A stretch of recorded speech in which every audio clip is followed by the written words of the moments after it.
Gator Nation, Zach Abolverdi from SEC Country coming to you live from Arlington, Texas, inside AT&T Stadium here in Jerry World after Florida's season-opening loss to Michigan. Certainly not the game that Jim McElwain and his football team wanted to have, expected to have, and really just a really surprising performance from this football team. Not surprising that they lost to Michigan. Certainly they were not the favorite in this game and had a lot going on, especially from a suspension standpoint. But when you just consider the effort, how much improvement this football team expected to make, thought that they were going to make, and to not have it show up in a game that was so big and was so meaningful for them, it's disappointing. And you wonder now, where does this football team go from here? Because they've had to rebound from losses before under Jim McElwain, but this was such a big game. So much had been hyped up about it. It was sort of a measuring stick, at least in my view, for Jim McElwain and this football team to see where they're at as a program. Are they ready for the big stage? Are they ready to beat a team like Michigan? And certainly they were not there today. So I will be taking questions from you guys. Mostly you will get my thoughts on the game, but want to talk to you guys about anything that you are concerned about, have questions about. So leave your questions on the comment section below. I'll try to get to all of them. But just met with Jim McElwain and the players, and certainly not happy about how this night went. I do not know what's up with Chauncey Gardner, but he was on crutches, and certainly did not a good look for him. Coach Justin asked about Coach Macks' game plan. It was really puzzling to see what Florida tried to do offensively, because I'm one of those guys that even with the suspensions, and certainly I think maybe I even thought that it was a bigger factor than maybe I anticipated. But regardless, I still feel, you guys know me, I cover recruiting.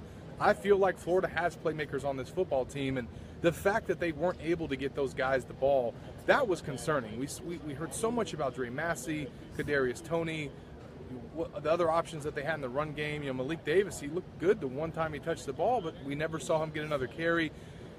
And what McElwain's explanation for it was basically they just could not do anything offensively or do what they wanted to do because they had no faith in their offensive line. It felt like they couldn't get played executed, and when they tried to, it just didn't happen. So he certainly put most of the blame on the offensive line. I think that there's a lot of blame to go around, but it's very clear that that is an issue for them. And not even so much an issue, more so than it was a group that was really touted by Jim McElwain.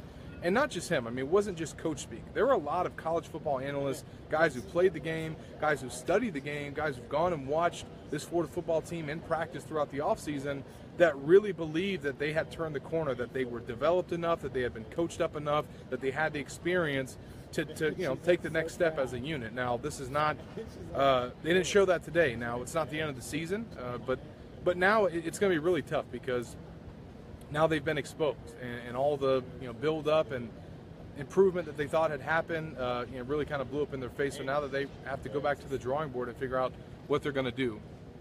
There's some other questions here. The quarterback situation, that was something that was puzzling as well, and not what they decided to do, but just that there is that uncertainty there, and there is not a set plan in place, and to not really have an offensive identity or just a set guy that you're going to go with, it is tough, I think, for this unit, because especially in this game, they weren't at full strength offensively. They didn't have their best playmakers. Their offensive line was getting dominated up front, and they couldn't run the ball. So when you have all those factors, and then you have a quarterback situation that's unsettled, that has uncertainty, and you have two guys playing for their first time in a Florida Gator uniform and in a stadium like this, it was a tough setup for Florida, and whether they should have gone with one guy from the get-go and rode him throughout the game, whether they should have started somebody else, whether they should have brought Franks off the bench. I mean, there's so many ways that you could look at this and say, well, they should have done this, they should have done that. Obviously, what they did didn't work, and it will be interesting to see in week 2 what Jim McElwain and offensive coordinator Doug Nussmeier decide to do with this quarterback situation. Who starts? How long does he play? How much do they involve somebody else in the passing game? Edwin wants to add, he's asking about the offensive line and those struggles there. For me, I was one of those guys that did subscribe to what a lot of analysts and Jim McElwain felt was that this was the year that the offensive line could finally take the step. Now, it is important to remember that this is one game, and it was a game where they did not play well, but it's not the end of the season. Now, where they are now and where they are at the end of the season may be two different places, but nonetheless, it's still an issue. And when you're trying to figure out why, look, when the guys are young and they haven't started and they're freshmen, you give them the benefit of the doubt, especially as offensive linemen. It's a developmental position. And when guys have then been in a system for multiple years, when they've not just gotten experience, but they've started, they've played in big games, but more importantly, and maybe most importantly, they've developed their body physically at this stage that you would just assume that. And we're not seeing it. Now, at some point, if it doesn't continue to improve and they have that same group of offensive linemen out there, you just have to maybe come to the conclusion that they're just not good. And if that's the case, if that's what it is, it's either they've done a poor job coaching and developing them in the weight room, or they haven't, or they haven't recruited well enough. And for me, Edwin asked about the 3 stars. I don't put a lot of stock into stars, but it does signify sometimes where you're at with recruiting. And I think Florida has to do better in offensive line recruiting. That's clear to me. I still think that they could be better as an offensive line unit. I don't think that they're going to be one of the best in the country or one of the best in the SEC, as some people thought they had the potential to be. Now, maybe they'll surprise me and everybody else and prove us wrong, but right now they certainly don't look that way. But, with a new position coach, I'm not going to blame Brad Davis. And, if he's still coaching, if they get better in recruiting and there is no improvement there, then you have to start questioning the strength program. And that was something that Jim McElwain did question today when he was asked, where do you go from here with the offensive line? How do you get them better at this point? Because they have played, they have experience, they have developed. What's next? And he mentioned the weight room. So we'll see, but they have to deal with it this season, and they're going to have to deal with what they're struggling with in the present. But in the future, from a recruiting standpoint, they got to get better offensive linemen to play for the Florida football team. And that starts in recruiting, and Florida has a chance to do that in the class of 2018. If they could sign the top 5 linemen in the state, that could potentially transform that position for them. Now, you won't see it for a couple years, but to me, that's what they have to do. Now, Brad Davis is going to have to obviously coach those guys up, and we'll see if his coaching style and what he brings starts to show up this season, but it did not show up Saturday. So trying to get some more questions in here. David asked, does this hurt recruiting? No, it does not. If this is how Florida plays, game in and game out, then yes, maybe. But it's one game. Now I cannot do this video obviously, and I can't see every questions here, but I see a lot of questions about the offensive coordinator. So that's something we're going to talk about. I'm one of the guys that have felt like Doug Nussmeier could work here at Florida. I was also somebody that didn't hold some of the results from the first 2 years totally against him. I don't think that he's had the quarterback that he wanted to run a system. I don't think that they've had the personnel. That being said, it's year 3 now. It's year 3. And like I opened the video with, even with Callaway out, even with Jordan Scarlett out, they still have offensive playmakers on this football team. I don't care what anybody thinks. I've watched these guys. I know who recruited these players, the type of schools. These are supposed to be talented offensive weapons that Florida has. So I don't think that they've recruited at the level that they need to be, or some of the old championship Florida teams did. But I don't think that that's the reason why they're struggling, or the primary reason. There's so much blame to go around. Some of it's quarterback, some of it's offensive line, and some of it is offensive coordinator. Whether it's the game plan, whether it's play calling, whether it's not going to the playmakers, which was something I noticed. I thought that Massey and Tony and some of those other guys could have been used more in the game. That maybe that wasn't something that they could do. They tried to call those plays and it just didn't work.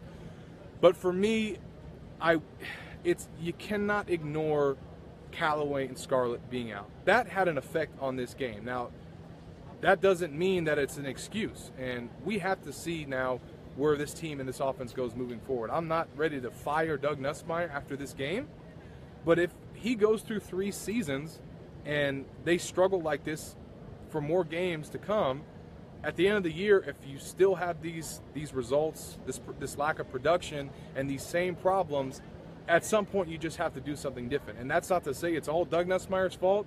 That's not to say, there's so much blame to go around, but if you guys know, if you keep doing something and you get different results, or you don't get different results, you have to make a change. And that's what Will Muschamp had to do with Brett Pease. And I don't think that Jim McElwain is there yet, because it was Felipe Franks' first game.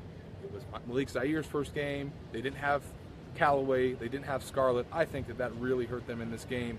However, that's not going to be a scenario that we see moving forward this season. So while it's not an excuse for tonight, you can understand at least some reasoning as to why that happened. Now, if this keeps happening, then it obviously falls on the shoulders of Doug Nussmeier, and he's going to have to ultimately take the blame for this. So we'll see what Florida does to try and adjust things moving forward, whether they start somebody else at quarterback, whether they switch up their offensive line, the starting lineup.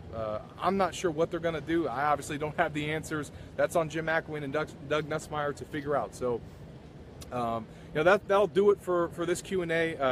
Really not surprising. I was very surprised by this performance. Not surprised that Florida lost.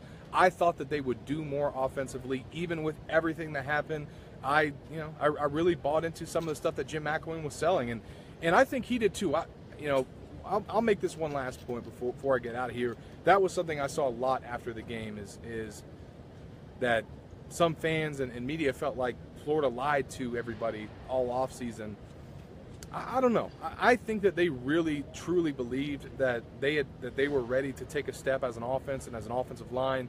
And the reason why I feel that way is because they seemingly built their game plan around it, that they thought that they could come into this game and have success. This was a wake-up call for them. Michigan dominated them up front. As Jim McElwain said, where they are as an offense is not maybe where they thought they were, and now they have to go back to the drawing board and figure out what they have to do to have success, because we saw Florida still has talent on defense. They're still going to keep the Gators in games, but it doesn't matter if it's a young unit, if it's an experienced veteran unit. Eventually, if your offense keeps coming off the field, the defense is going to give in. We saw it happen today. So the offense has to do more this year. Florida can't rely and just assume they're going to have another top 10 defense and that's going to keep them in games. It was a disappointing performance here. Feel bad for the Florida fans that came out here, especially the ones that spent thousands of dollars to come see the Gators play. But nonetheless, it was a really cool experience, at least for me. First time in Dallas, first time in Jerry World. Kudos to everybody from the athletic department. I think it was Leisha Longworth for what they did here in Dallas. They really did make it Chompville. I mean, they had Gator banners all over this place. They lit up the city at night in downtown Dallas. It was really cool. I hope Florida does more games like this. I hope fans get to experience more games like this. But certainly Florida has to give everybody something to see. So we'll see what happens moving forward. We'll be back with you guys later to make sense and see where the Gators go from here. Got Northern Colorado next week at home in the Swamp. We'll see you guys then.